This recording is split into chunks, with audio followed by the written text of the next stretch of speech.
साथियों नमस्कार। अब कहीं ना कहीं एम्प्लॉयज यूनियंस की तरफ से 18 महीने के महंगाई भत्ते और महंगाई राहत के एरियर को लेकर के मजबूती से नई रणनीति तैयार की जा रही है और इस रणनीति से कहीं ना कहीं एक बात साफ हो रही है कि 18 महीने का महंगाई भत्ता और महंगाई राहत का एरियर लेकर के ही रहेंगे। जी हां दोस्तों, काफी साल हो गए हैं इस मामले को, मांग भी रखी गई, लेकिन सरकार का रवैया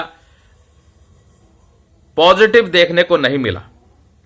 एक इंटरव्यू हमने यूट्यूब चैनल पर देखा जिसमें कि national council JCM staff side के सेक्रेटरी शिव गोपाल मिश्रा जी इंटरव्यू दे रहे थे और अपनी बातों को रख रहे थे कि या तो सरकार डिसएग्रीमेंट दे दे 18 महीने के डीए एरियर और डीआर एरियर के रिलीज करने के लिए, ताकि इस मामले को आर्बिट्रेशन में लेकर के जाया जाए, लेकिन इस मामले को भुलाया नहीं जा सकता। 7th पे कमीशन की रिकमेंडेशन के अनुसार केंद्रीय कर्मचारियों को और पेंशन भोगियों को महंगाई भत्ता और महंगाई राहत का भुगतान किया जाता है और उसी रिकमेंडेशन के अनुसार ये 18 महीने का डीए और डीआर का एरियर भी मिलना चाहिए। उस वक्त वैश्विक महामारी थी, सरकार पर वित्तीय बोझ था, उस पैसे का इस्तेमाल सरकार ने दूसरे कल्याणकारी कार्यों में किया था और सरकार ने बाद में यह भी तर्क दिया कि कोविड-19 के बाद भी राजकोषीय घाटा बरकरार है। लेकिन अब कई साल हो गए हैं, वैश्विक महामारी खत्म हो गई है और वैश्विक महामारी के बाद देश की अर्थव्यवस्था ने आर्थिक रूप से बहुत तेज गति से प्रगति की है। सरकार के पास विभिन्न तरीकों से, विभिन्न सोर्सों से टैक्स की वसूली की जा रही है।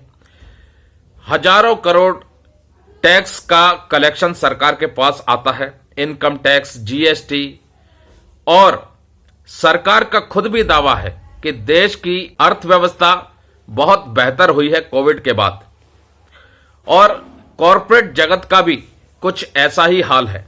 तो जब चारों तरफ से इकोनॉमिक कंडीशन बेहतर है, सरकार के दावे भी बेहतर है और सरकार के पास राजस्व की कोई कमी नहीं है, इसलिए 18 महीने के डीए और डीआर के एरियर को सरकार को रिलीज करना चाहिए ताकि कर्मचारियों और पेंशन भोगियों को महंगाई से लड़ने के लिए यह महंगाई राहत और महंगाई भत्ते का जो एरियर है ये काफी हद तक मदद करेगा।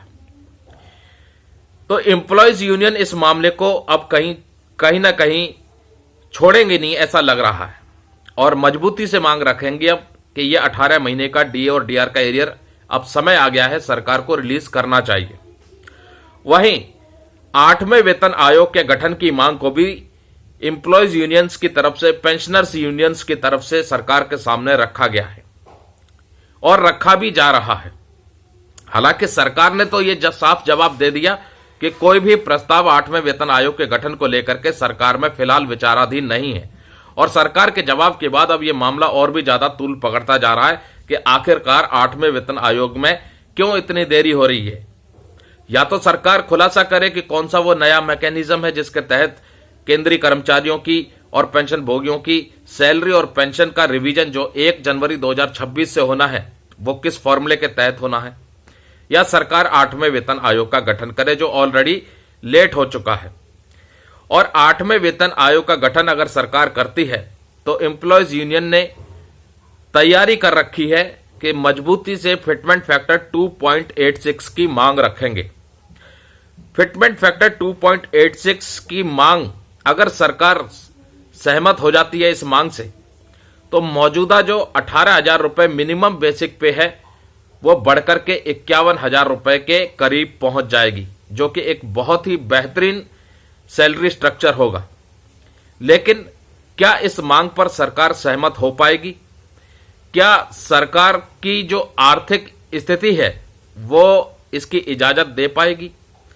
इसके बारे में तो बाद में पता चलेगा जब सरकार अपना फैसला ले लेगी। लेकिन एम्प्लॉयज यूनियंस की तरफ से कहीं ना कहीं तैयारी बहुत मजबूती से है। एक तो 18 महीने के डीए और डीआर के एरियर पर सरकार पर दबाव डाला जा रहा है कि सरकार या तो डिसएग्रीमेंट दे दे ताकि इस मामले को आर्बिट्रेशन में लेकर के जाया जाए, या तो सरकार इसको रिलीज कर दे क्योंकि ये केंद्रीय कर्मचारियों और पेंशन भोगियों का हक है 7th सेंट्रल पे कमीशन की रिकमेंडेशन के अनुसार, जिसे खुद सरकार ने अप्रूव किया। और दूसरा 8वें वेतन आयोग के गठन का मुद्दा। वो रास्ता जिसके जरिए सैलरी और पेंशन का रिवीजन होना है।